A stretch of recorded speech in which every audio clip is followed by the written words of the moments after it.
Salam sepak bola, salam sehat, salam sejahtera, dan juga salam hormat saya kepada teman-teman netizen atau warganet yang merupakan viewers, subscribers, and also supporters of channel YouTube Bola Bung Binder. Welcome back teman-teman, dan di konten terbaru hari ini sudah jelas dan pasti saya ingin memberikan analisa dari pertandingan besar di English Premier League antara Liverpool versus Manchester United yang berakhir untuk kemenangan Liverpool dengan skor 7-0, dengan skor 7-0, dengan skor 7-0, dengan skor 7-0. Dengan skor 7-0, dengan skor 7-0, dengan skor 7-0. Tuh sudah 7 kali ya, saya katakan, jadi sudah cukup lah. Benar-benar di luar dugaan saya teman-teman, Manchester United kalah dengan skor 7-0. Oke lah, memang mereka lawan salah satu tim kuat lainnya di Liga Inggris, tapi kalah dengan skor 7-0. Padahal dalam 11 pertandingan sebelumnya, mereka tidak terkalahkan loh di semua kompetisi. Jadi tentulah mereka punya rasa optimisme ketika mereka bertandang ke Anfield mungkin untuk mendapatkan minimal hasil draw. Dan mereka juga berani bermain terbuka di pertandingan ini kan, dan itu tidak salah. Tapi masalahnya adalah mereka tidak bisa menjaga Salah. Maka itu Salah bisa mencetak 2 gol dan juga memberikan 2 assist. Maka itu tidak salah juga jika saya menilai Salah adalah man of the match di pertandingan ini. Dan saya memberikan dia nilai 10 dari 10. Karena selain juga dia bisa mencetak gol, selain juga dia bisa memberikan assist, dia juga bisa melakukan pergerakan-pergerakan dengan dan tanpa bola yang membuat para pemain dari Manchester United kocar-kacir. Jadi tampak jelas para pemain Liverpool tampil on fire untuk bisa mengalahkan Manchester United setelah di pertemuan pertama itu mereka kalah dengan skor 2-1 di Old Trafford. Dan di pertemuan pertama tersebut tampak jelas para pemain Manchester United bisa bertahan dengan benar dan baik. Tapi di pertandingan kemarin malam, mereka tidak bisa bertahan sama sekali.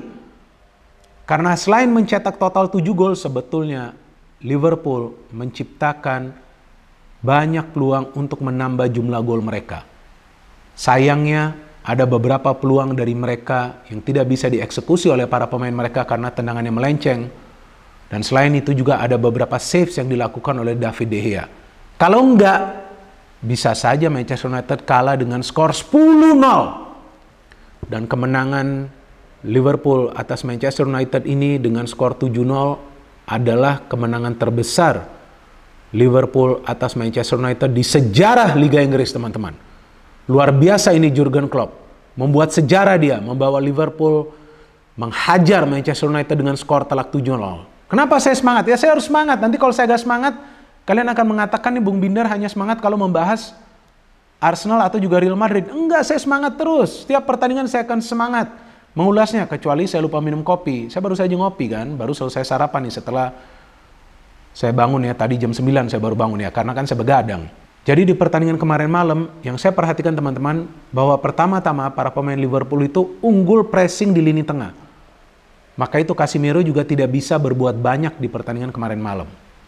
Padahal kita tahu di pertandingan-pertandingan sebelumnya dialah sosok sentral di Manchester United yang bisa mematahkan, yang bisa menyaring serangan yang dibangun oleh para pemain tim lawan dan juga bisa membangun sebuah proses serangan ke arah pertahanan tim lawan.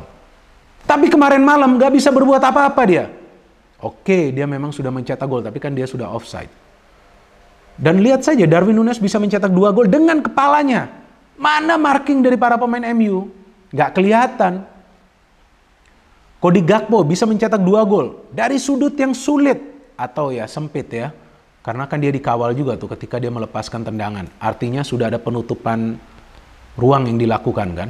Tapi dia masih bisa mencetak gol. Salah bisa mencetak 2 gol. Firmino, pemain pengganti, bisa mencetak gol juga. Jadi semua pemain Liverpool yang bermain di lini depan bisa mencetak gol. Artinya apa? Pertahanan dari MU di pertandingan kemarin malam itu super bobrok. Mereka sama sekali tidak bisa mengawasi pergerakan dengan atau tanpa bola yang dilakukan oleh para pemain Liverpool. Bahkan ada 3 kali serangan balik yang dibangun oleh para pemain Liverpool yang bisa mengancam gawang dari De Gea. Sehingga dari 3 proses counter attack tersebut mereka bisa mencetak 2 gol. Dan tampak jelas para pemain MU yang berani bermain terbuka, yang sebetulnya gak ada masalah, dan gak ada salahnya tentu untuk bermain terbuka, tapi recovery-nya seperti apa? Nah, mereka sering terlambat recover ke posisi mereka semula. Maka itu bisa dimanfaatkan oleh para pemain Liverpool. Jadi saya juga melihat dari segi ketenangan, para pemain Liverpool ini tenang banget di pertandingan ini. Mereka agak khawatir walaupun sebelumnya tuh Manchester United tidak terkalahkan dalam belasan pertandingan. Mereka tenang aja, cool lah istilahnya. Gak gerasa gerusuk. Ya MU berani bermain terbuka, mereka persilakan MU main aja terbuka. Tapi kan problemnya mereka gak bisa mencetak gol. Udah gak bisa mencetak gol, gak bisa bertahan juga dengan benar. Padahal di babak pertama itu teman-teman, MU menciptakan jauh lebih banyak peluang yang berbahaya daripada para pemain Liverpool. Liverpool hanya bisa menciptakan 2 peluang yang berbahaya. Satu dari Nunes, yang dia shooting off target. Satu lagi dari Cody Gakpo yang dia mencetak gol. Manchester United bisa menciptakan peluang dari Anthony, dari Bruno Fernandes, dari Rashford, dan juga dari Dalot. Ada 4 peluang emas yang bisa mereka ciptakan. Tapi hasilnya apa? 0. Oke lah, mereka memang nggak bisa mencetak gol di babak pertama. Tapi harusnya bertahannya lebih solid lagi dong. Dan yang saya cermati nih, salah satu weak point dari Manchester United adalah di sektor pertahanan sebelah kanan. Dalot sering out of position dia. Lihat saja tuh gol pertama dari Liverpool. Ketika Robertson tuh maju ya. Nah, si Dalot ini kan coba untuk nutupin Robertson ya. Oke lah, dia main high press. Tapi ketika dia high press itu, dia juga harus lihat ada atau tidak pemain di belakang yang mengcover. Sebetulnya tuh gak ada. Fred juga main sedikit ke tengah walaupun dia berada di belakang Dalot. Maka itu Robertson memberikan through pass kepada Gakpo. Gakpo masuk, memang Varane cover, tapi Varane sedikit terlambat. Dan Varane tidak melakukan pressing. Tapi Varane hanya coba untuk menutup ruang. Seandainya Varane melakukan pressing, belum tentu Gakpo bisa mencetak gol. Tapi karena dia hanya menutup ruang, dia hanya menunggu, ya disitulah Gakpo mengambil kesempatan untuk melepaskan tendangan. Tendangan yang cakep banget itu kan, gol yang indah ini dari Gakpo. Nah, ketika Gakpo sudah mencetak gol bukan berarti sudah kiamat bagi Manchester United, enggak. Karena kan baru babak pertama. Tapi di babak kedua itu para pemain Liverpool pinter banget. Mereka langsung memberikan shock terapi kepada para pemain Manchester United. Maka itu di 5 menit awal babak kedua mereka bisa menambah 2 gol lagi. Ketika sudah 3-0, bagi saya teman-teman, jujur saya mengatakan, sudah game over. Saya sudah yakin gak mungkin MU bisa comeback. Nah, ini tentu sebuah pelajaran bagi Erik ten Hag. Artinya ketika bermain away, jangan juga memasang pemain-pemain semuanya yang punya naluri ofensif. Jadi ketika dia memainkan Luke Shaw, Dalot yang punya naluri ofensif, kemudian ada juga Bruno Fernandes, ada juga Rashford, ada juga Anthony, ada juga Weghorst. Nah, coveringnya tuh di belakang minim. Jadi kalau bagi saya nih teman-teman, idealnya nih sebetulnya di pertandingan ini yang main nih Wan-Bissaka dari awal. Jadi yang penting defense ini harus kuat dulu karena bermain di kandang tim lawan. Gak masalah mau main terbuka, tapi jangan lupa defense ini harus dijaga karena Liverpool ini punya penyerang-penyerang yang mengandalkan kecepatan. Salah satunya kan, dia punya speed. Darwin Nunes juga sama.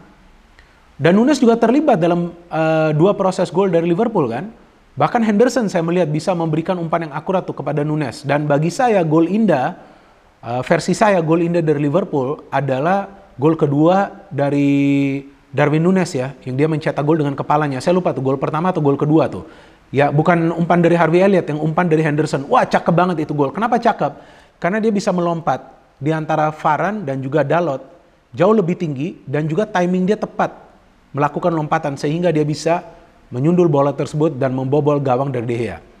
Dan menurut saya kita tidak bisa menyalahkan De Gea juga karena pertahanan dari Manchester United itu keropos. Berkali-kali para pemain Liverpool bisa menembus pertahanan dari Manchester United. Nah, saya perlu pakai kacamata karena saya ingin menjelaskan kepada teman-teman proses gol ya dari Liverpool ya semuanya. Tadi Gakpo sudah saya jelaskan, kemudian gol kedua dari Liverpool Darwin Nunes. Nah, bagaimana itu caranya? Elliott di dalam kotak penalti gak di-press sehingga dia bisa mengirimkan umpan itu kepada Nunes dan Gakpo bisa mencetak gol dari sudut yang sama seperti Firmino kemudian mencetak gol. Umpan dari Salah, tidak ada marking ke Salah. Salah bisa mencetak gol, tidak ada marking ketika bola mental ya, deflected. Ketika Nunes coba untuk memberikan umpan. Dan tadi yang sudah saya katakan gol indah versi saya, gol dari Nunes yang dia sundulan itu, umpan dari Henderson. Dan kemudian gol ke-6 dari Salah, ya kan, ketika bola mental dari kaki Firmino, tapi sebelumnya sudah ada Harvey Elliott juga di dalam kotak penalti kalau nggak salah ya. Nah itu dia, ada Harvey Elliott juga sebelumnya. Dan gol ke-7 dari Firmino juga adalah gol yang indah. Ya kita tahu Firmino tidak akan memperpanjang kontraknya ya, tapi itu adalah gol yang indah dan tidak mudah tentunya untuk mencetak gol seperti itu ketika dia melakukan pergerakan manuver untuk menjebol gawang De Gea. Jadi total percobaan dari para pemain Liverpool itu adalah 19 dan total peluang emas adalah 9. Dan juga ada 3 proses counter attack yang mereka rancang secara rapi, total passes mereka menang, total accurate passes mereka menang, total pressing mereka menang, 20 kali pressing yang mereka lakukan dan mereka berhasil merebut bola sebanyak 19 kali. Jadi ini tentu adalah sebuah perubahan yang luar biasa dilakukan Klopp ketika timnya ini sedang berada dalam performa yang tidak konsisten musim ini ya teman-teman. Dan menurut saya kunci sukses dari Liverpool adalah tidak memberikan ruang gerak bagi para pemain Manchester United di lini tengah. Karena sepertinya mereka paham itulah kekuatan dari Manchester United. Tapi ya bukan berarti Manchester United nanti tidak bisa bangkit di pertandingan selanjutnya teman-teman ya. Tentu mereka punya potensi untuk kembali bangkit asalkan jangan lupa untuk bertahan. Mungkin juga para pemain MU ini bermain dengan level confidence yang tinggi setelah mereka berhasil juga menjadi juara dari Piala Liga Inggris. Tapi hey, come on, this is Anfield. Harus berhati-hati ketika bermain di Anfield. Seperti yang saya sudah katakan tadi 2 kali, gak masalah mau main menyerang, tapi jangan lupa untuk bertahan. Nah maka itu, pelajarinlah permainan dari Real Madrid ketika mereka bertandang ke klub-klub kuat lainnya. Mereka kalau sudah bermain terbuka, tapi mereka recovery-nya tuh cepat ke posisi semula. Sehingga itu juga sering menyulitkan para pemain tim lawan untuk mencetak gol ke gawang mereka. Bahkan Madrid bisa menang kan di kandang Liverpool. Setelah mereka tertinggal lebih dulu loh. Kenapa? Karena ketika mereka berani bermain terbuka, mereka cepat recover. Dan juga serangan balik dari Real Madrid ini adalah salah satu yang terbaik di Eropa saat ini kan. Dan MU di pertandingan kemarin malam sama sekali tidak bisa melakukan serangan balik. Kenapa? Karena proses transisi dari para pemain Liverpool from positif to negatif itu sangat cepat. Yang saya hitung sekitar 8 detik. Dan tahu gak teman-teman apa yang unik dari pertandingan ini? Trent Alexander-Arnold sama sekali tidak out of position. Artinya apa? Dia sudah diberikan instruksi oleh Klopp. Jangan sampai kamu out of position. Jangan sampai. Kenapa? Karena di sana ada Rashford. Tapi sebaliknya Dalot berkali-kali out of position. So anyway, this is a wonderful win for Liverpool. Ya tentu kita perlu mengapresiasi ya kemenangan dari Liverpool karena ini adalah kemenangan berkat teamwork di antara para pemain mereka karena mereka bermain dengan level agresivitas yang tinggi dan juga mereka bermain dengan disiplin. Mereka bukan saja menyerang tapi mereka juga tidak lupa untuk bertahan. Jadi seperti yang sering saya katakan bahwa di sepak bola jangan cuma mikir untuk menyerang tapi juga jangan lupa untuk bertahan. Dan para pemain Liverpool bisa melakukan itu secara sempurna. Nah, saya jadi takut juga sih dengan skor lain ini teman-teman karena kan Arsenal masih harus bermain di Anfield. Wah, ngeri banget Liverpool ya kalau lagi on fire ya. Ya, untuk sementara ini Liverpool membuka peluang ya untuk menyelesaikan musim ini dengan berada di top 4 zone. Sedangkan Manchester United ya dengan kekalahan ini saya gak yakin lah akan bisa bersaing dengan City dan juga Arsenal untuk menjadi juara. Feeling saya mereka sekarang akan fokus agar tetap berada di top 4 zone supaya bisa bermain di Champions League dan akan coba untuk menjadi juara juga di Europa League dan juga di Piala FA.